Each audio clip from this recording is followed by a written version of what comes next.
Educational psychology is a subfield of psychology more generally. One of the ways that it's fundamentally different from the broader field is that it is an applied science. That is, educational psychology as a field specifically looks at how we can take the theories and processes of psychology and apply them to educational settings to help facilitate the processes that go on there. So central to educational settings is learning.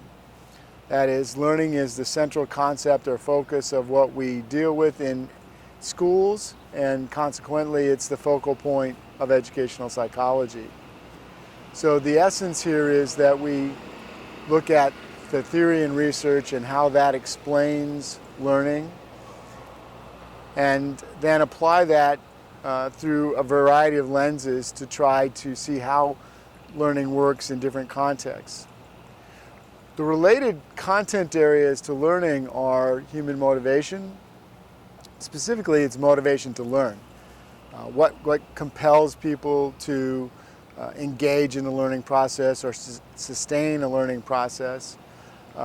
And then also issues of human development, because learning changes and varies depending upon where a child is in the developmental process. So the way a 4-year-old learns would be substantially different than the way a 16-year-old learns. So we need to situate learning or understand learning within that framework of a developmental process if we're going to effectively meet the needs of students. The last area of educational psychology is assessment.